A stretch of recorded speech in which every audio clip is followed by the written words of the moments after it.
como vai? Seja bem-vindo ao Saber Direito Debate. Hoje vamos falar sobre multa, suspensão e cassação da Carteira Nacional de Habilitação. O nosso convidado é o advogado Rosan Coimbra, professor de Direito de Trânsito e mestre em Direito Constitucional. Professor, muito obrigado pela sua presença aqui no Saber Direito. É um prazer estar aqui com vocês falando sobre um tema tão interessante. Olha só, a gente costuma começar aqui o Saber Direito Debate falando sobre a jornada profissional dos nossos convidados. Como é que o direito entrou no seu caminho, professor? O meu pai é policial militar e trabalhou muitos anos no Fórum da comarca de Jaú, interior de São Paulo. E por parte da minha mãe, há inúmeros tios que trabalham como motorista de transporte pesado, de carretas, até primos. E isso acabou aflorando em mim de forma inconsciente e também por sendo jovem no interior, dirigindo motocicleta, eu fui alvo de fiscalização. Enfrentou muita blitz também, professor? Foi, havia um policial muito exigente, muito rigoroso lá no interior paulista, né? E isso acabou me voltando para o interesse em saber mais, para poder me defender a contento. E aí eu busquei no livro de Geraldo de Faria Lemos Pinheiro, depois eu o conheci pessoalmente, fui visitá-lo, e infelizmente ele já não está entre nós, mas foi um dos inspiradores para esse estudo. Mas conta pra gente, o que é que o pessoal pegava mais no pé do senhor quando jovem lá na motocicleta? Retrovisor. Eu tinha morado em Bauru, tinha feito faculdade de Direito em Bauru, e lá a moda era não usar retrovisor. Não usava? Não usar retrovisor, mas isso era pelo código antigo, quando a lei era mais... não existia nem a necessidade de capacete. Né? Mas antigamente o pessoal nem capacete usava. Nem mesmo. capacete usava. Teve uma época que não se exigia o uso de cinto de segurança, para ver como que a lei mudou, né? Aí o senhor foi para a faculdade e lá o senhor já chegou com isso muito claro, assim, que ia passar pelo período da faculdade e depois iria entrar nessa área já, ou isso ainda não estava muito claro? Não estava muito claro. Foi a partir de um outro fato, um cunhado meu, no caso em 1989, quando eu já era formado, me procurou dizendo que havia consultado um advogado da empresa e que não havia muito o que fazer na questão da suspensão da carteira de habilitação dele. Então eu peguei, como eu estava me preparando para concurso do Ministério Público, já tinha feito estágio com o Ministério Público, estava muito voltado ao direito administrativo, direito constitucional. E isso foi o pano de fundo para o meu primeiro mandado de segurança na área. Então eu peguei a minha pasta, fui a São Paulo de madrugada, chegando lá no Fórum da Fazenda Pública, obtive a minha primeira liminar. Cheguei em Jaú, radiante de alegria, e essa matéria foi objeto de notícia no jornal conhecido como Comércio de Jaú. E aí isso foi o começo mesmo? Eu pude perceber o quanto que o direito de trânsito é carente de profissionais e quanto que as pessoas de bem, como representante comercial, viajantes, como dizem, né, no interior, caixeiro viajante, todos esses profissionais que dependem do volante precisam ser defendidos, né? E também, num determinado tempo, no meu escritório, recursos de multas me ajudaram também a fazer o meu caixa. Militando na área de trânsito, eu comecei a ganhar destaque e evidência na cidade. E daí, depois de 15 anos de advocacia, feito já o curso de mestrado na área de Direito Constitucional, eu resolvi seguir para São Paulo a fim de viver exclusivamente da área do direito de trânsito. Hoje, o senhor lida com que tipo de caso especificamente? Quais são os mais comuns na sua rotina? Hoje, o mais comum são as questões de suspensão e cassação do direito de dirigir. Que são o alvo do curso, né? É o alvo do curso. Mas também existem problemas da parte de carteira fria. As pessoas que sofreram bloqueio da carteira por suspeita de fraude na obtenção dela, não sabem o que fazer e não se sabe a quem se socorrer. Junto ao órgão, a coisa fica por ser resolvida, não se decide, e aí entra o advogado através de mandado de segurança para fazer valer o direito. A vida da pessoa volta ao normal. é tão gratificante quando você, como advogado, consegue mudar a vida das pessoas, ajudá-las nessa resolução, é o maior prazer que nós sentimos disso. O senhor diria que o perfil de um advogado especialista em direito de trânsito tem que ser mais focado em quê? Primeiro, direito administrativo, mas também direito constitucional sobremaneira. E processo civil também, porque nós lidamos muito com ação ordinária, mandado de segurança.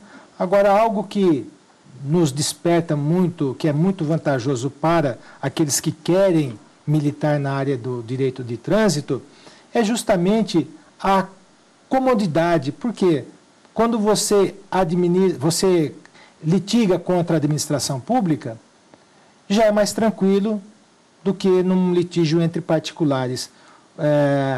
Mas também porque não há necessidade de fazer audiência. A questão se resolve muito mais em documentos e conhecimento do direito. O Código de Trânsito Brasileiro está fazendo 20 anos agora, em 2017, não é isso? Exatamente. O Código de Trânsito Brasileiro é de setembro de 97 e ele entrou em vigor em janeiro de 98. Então, o que a avaliação é possível fazer desse período? Ainda tem muito buraco no código? O que a gente pode fazer em relação a ele?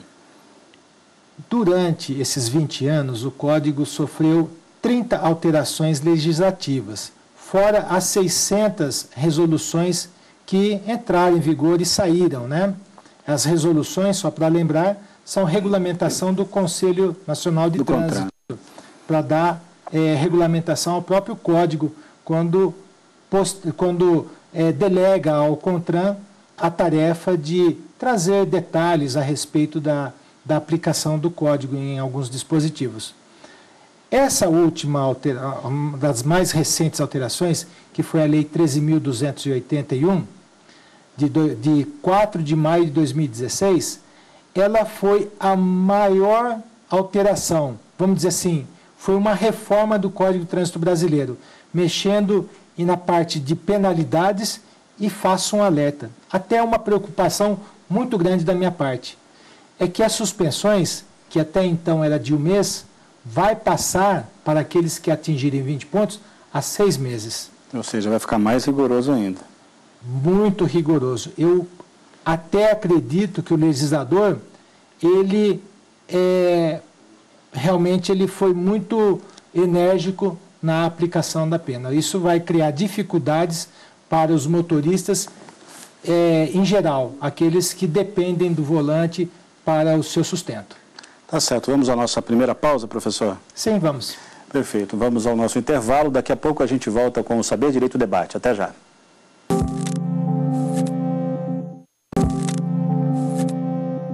O Saber Direito Debate está de volta hoje com o advogado Rosan Coimbra, professor de Direito de Trânsito e mestre em Direito Constitucional.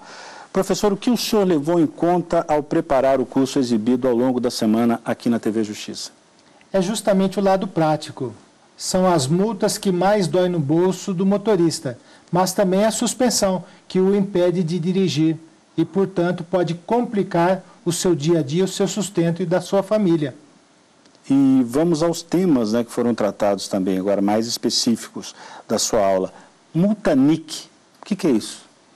A multa NIC é a abreviatura de não indicação do condutor.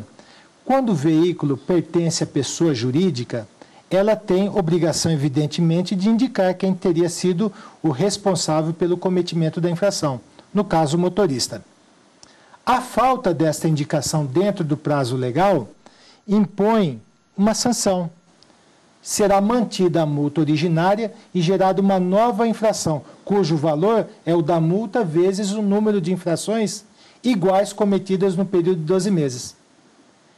Isto tem sido alvo de um grande problema para as empresas que não fazem a indicação do condutor. A gente vê muitos carros de empresas até com aquela orientação, né? Me diga como estou dirigindo, a empresa coloca um telefone. É para também facilitar essa identificação? A empresa, preocupada com a sua imagem, ela se preocupa também com as condições do motorista, porque ela sabe que o mau motorista poderá arriscar ou ofuscar o nome da empresa, até mesmo envolver-se em acidentes e, por consequência, o responsável será a empresa dona do veículo. O que o senhor pode falar sobre o fator de multiplicação? O fator de multiplicação é o número pelo qual o valor da multa é multiplicado. É simples, eu vou dar um exemplo prático. Exceder a velocidade além das 50% da máxima permitida. Esse valor, essa multa, é uma multa gravíssima, R$ 293 e alguns centavos. Ela é multiplicada por 3. Faça esse valor multiplicado por 3, você terá o valor que deverá ser paga a multa. Isso não implica, logicamente, no número de pontuações, de pontuação da multa, porque para cada tipo de multa, gravíssima, grave, média e leve, existe o correspondente número de pontos, 7, 5, 4 e 6, no prontuário do responsável. Esse fator também é usado para corrigir o valor de uma multa vencida? Não, o que corrige o valor da multa é o Selic, que é uma inovação da Lei 13.281, que até aqui a multa vencida ela não sofria correção.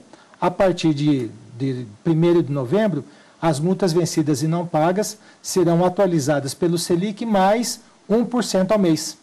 Agora, sobre a suspensão da CNH, a defesa pode contestar a validade jurídica da multa? No próprio processo de suspensão, não. Porque o momento para discutir a multa ficou para trás. E nem sempre a multa é aplicada pelo DETRAN. Caso o interessado queira discutir a validade da multa, ele, nesse momento, deverá bater às portas do judiciário através de uma ação competente. É isto. O motorista pode circular normalmente enquanto correr o processo por suspensão do direito de dirigir? Ele pode, tranquilamente. Não há nenhum impedimento, sabe por quê? Por causa da garantia constitucional da inocência. Enquanto ele a presunção da inocência. Sim, exato, a presunção da inocência. Por quê? Enquanto não sobrevier decisão final condenatória, ele não pode ser considerado culpado. Somente ao final do processo é que ele será notificado para entregar a carteira e dar início ao cumprimento da penalidade. Além do mais, a autoridade terá a preocupação de bloquear e anotar no prontuário dele a condenação. A cassação da CNH faz parte do mesmo processo para suspender o direito de dirigir? São processos diferentes. Eles não se confundem. A cassação ela tem outros pressupostos, como, por exemplo, a aplicação de uma multa no período que o motorista estava suspenso. Tá? Então, esta penalidade, ela clama uma nova portaria, um novo procedimento e nova decisão e, logicamente, novamente recurso à JARE, recurso ao CETRAN, até o encerramento da instância. Um dos grandes momentos das entrevistas aqui no Saber Direito Debate diz respeito às terminologias. Eu adoro. E tem uma aqui que eu tenho que perguntar para o senhor, né? Eu queria que o senhor explicasse como é feito o bloqueio provisório do prontuário do condutor. Bom, é uma medida em que a autoridade de trânsito, ela insere no prontuário do motorista um impedimento, em que o motorista fica, caso ele queira renovar a carteira, ele não consegue, porque aquele bloqueio o impede. Por isso que é o bloqueio no prontuário do condutor. Esse bloqueio vai impedir não só a renovação da carteira, como mudança de categoria, a mudança de estado da federação, adição de categoria, tudo que o motorista for fazer, ele não vai conseguir, porque isto o impede para tanto. Já que o senhor falou em renovação de carteira, eu quero falar sobre emissão até de carteira. Em relação à permissão provisória, a multa por falta de registro do veículo, ela é capaz de impedir a emissão da CNH? De modo algum. Aliás, o próprio CETRAN, que é o Conselho Estadual de Trânsito de São Paulo, reconheceu isso, através de um dos pareceres, de umas decisões que unificam o entendimento. E ele diz claramente que as multas, que elas podem ser de responsabilidade do proprietário ou do condutor. Ao proprietário, são as multas de conservação, documentação do veículo. E o condutor fica responsável pelas multas de direção. São multas de parada, estacionamento e circulação. Quando, vou te dar um exemplo, um motorista ele toma uma multa por falta de licenciamento, ora, essa multa é de responsabilidade do proprietário, mas não era ele quem estava dirigindo o veículo. Portanto, ele se revela bom motorista, embora um proprietário desidioso. Então, a multa por falta de registro do veículo não impede. Isso fica claro. Agora, a infração de trânsito... A infração de trânsito é justamente o que gera a multa. Ela, como disse, ela pode ser de responsabilidade do proprietário ou do condutor. Aí caberá se verificar se aquela multa aplicada ela está elencada como de responsabilidade do proprietário ou se é elencada como de responsabilidade do condutor. Perfeito, então. Vamos a mais uma pausa, professor? Vamos sim. Perfeito. Vamos ao nosso segundo e último intervalo. Saber Direito, o debate volta dentro de instantes. Não saia daí.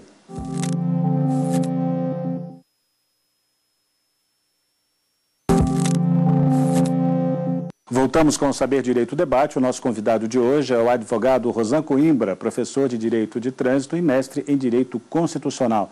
Estamos falando sobre multa, suspensão e cassação da Carteira Nacional de Habilitação. Professor, este é o bloco em que a gente fala sobre os livros que os nossos convidados recomendam, né? O senhor trouxe aqui uma obra do Juliver Modesto de Araújo, Código de Trânsito Brasileiro, anotado e comentado. O que é que o senhor pode falar a respeito desse livro? Ele realmente é um escritor com diversas obras a respeito do assunto. Ele é conselheiro, fazendo parte do Conselho Estadual de Trânsito de São Paulo. Como capitão da Polícia Militar do Estado de São Paulo, ele coordena e comanda o Batalhão de Policiamento de Trânsito. E, sobretudo, o que chama a atenção é o compromisso com a própria formação, com suas próprias convicções. O senhor fala aqui dele, dos artigos que ele trata aqui. 307, esse é um deles aqui? O 307, ele mostra o quão envolvido ele está no seu posicionamento, estabelecendo, por exemplo, que não se configura o crime de violação à proibição do direito de dirigir a suspensão na esfera administrativa, porque a suspensão pode ser dada na esfera administrativa, mas também existe suspensão por decisão judicial. No caso do 307, para se configurar crime, tem que ser violação à determinação do juiz. Muitos autores pensam de forma diferente, mas ele, o Pazetti, que é um outro conselheiro do Detran e alto oficial da Polícia Militar... Lá em São Paulo. Em São Paulo. Eles têm a convicção formada e eles põem de uma forma muito apropriada em suas obras. O senhor diria que é uma obra de referência, então, de consulta permanente? Sem dúvida. Ele é congressista, ele participa, inclusive, de outras obras, ele é um incentivador de novos talentos, ele realmente é alguém a ser seguir. Tá certo. O senhor trouxe aqui também de Arnaldo Rizzardo, Comentários ao Código de Trânsito Brasileiro. E essa obra aqui? Ele é um jurista, um desembargador do Rio Grande do Sul e traz uma obra sob o ponto de vista do Código como um todo, com muitas considerações importantíssimas. É um autor bastante citado nas decisões judiciais. Isso aqui é um livro mais para quem já está nessa área, está trabalhando nessa área, o senhor diria? É um livro de fácil leitura e compreensão. Ele traz numa linguagem bastante acessível informações que conduz, que ilustra bem, é fácil de compreensão, enfim, é uma obra para consulta e uma referência para ser citado nas petições judiciais, enfim. Eu diria que ele é mais acessível também? Assim. Bastante acessível. O senhor também trouxe aqui um livro de Gilberto Antônio Faria Dias, que é o Manual Faria de Trânsito, é isso? É, exatamente. Ele usou o nome dele para associar ao título do livro. As infrações de trânsito e suas consequências. Isso, ele é um livro, tem formação militar, tem toda uma vida envolvida na área do trânsito e é um compêndio excelente para a consulta do trânsito, bastante ilustrativo, com questionamento a respeito do assunto, e isso facilita bastante a vida do estudioso e aqueles que têm um problema relacionados ao trânsito, que poderá facilmente consultar e buscar a solução, fazendo de forma clara e com bastante propriedade, é uma obra de referência. Todos esses livros também, eles também valem para o pessoal que também estiver pensando em fazer concurso para a Detran, para a própria Polícia Militar, para trabalhar em batalhão de trânsito, coisas assim, não? É sim. Ele é um livro bastante técnico, mas não é aquele livro de perguntas e respostas voltado especificamente para quem se prepara. É um livro que ensina o trânsito, dá dicas, né? E, logicamente, que traz informações suficientes para aqueles que queiram enfrentar um concurso público. Professor, eu queria aproveitar o tempo que a gente tem de entrevista, aproveitar a sua experiência nessa área, porque o trânsito ainda é um espaço em que as pessoas ainda precisam ser um pouco mais civilizadas, né? A gente percebe isso no dia a dia. A gente vê inúmeras pessoas trabalhando com aplicativos e trocas de mensagens para dizer onde tem uma blitz, onde não tem uma blitz. Por que a gente tem tanta dificuldade de ter um comportamento, digamos, mais digno no trânsito? Ou eu estou exagerando? Não creio que esteja exagerando, não. O brasileiro é famoso pelo jeitinho brasileiro. Certa ocasião, assistindo um programa internacional, se mostrava a importância, o que é o jeitinho brasileiro. É o jeito criativo de buscar soluções.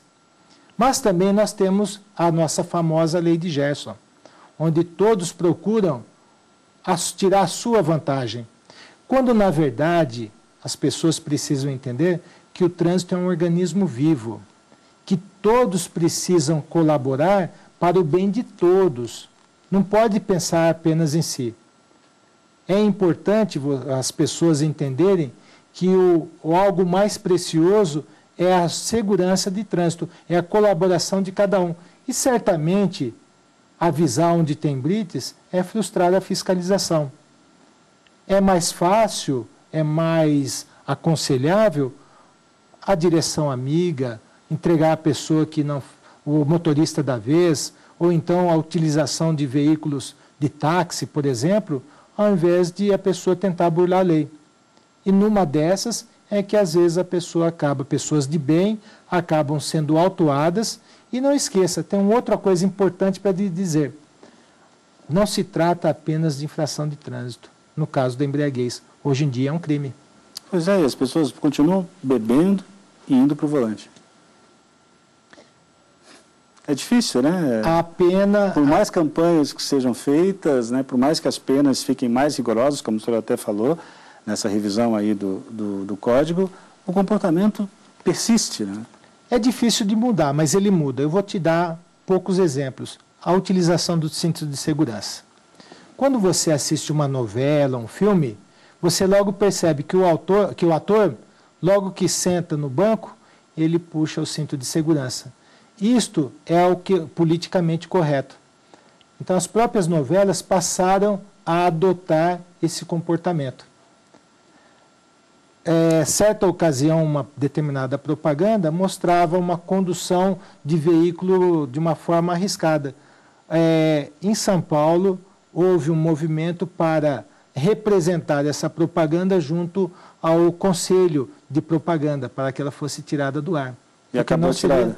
Não seria um bom exemplo. Tá certo, professor. Eu queria agradecer pelos seus esclarecimentos. Muito obrigado pela entrevista. É sempre um prazer estar entre vocês. Okay, muito obrigado, professor. E é isso, o Saber Direito Debate fica por aqui, mas você pode rever esta edição na internet. Acesse tvjustiça.jus.br. Edições anteriores também estão disponíveis lá. Perguntas e sugestões podem ser enviadas para o nosso e-mail, saberdireito@stf.jus.br. Muito obrigado pela companhia e até semana que vem.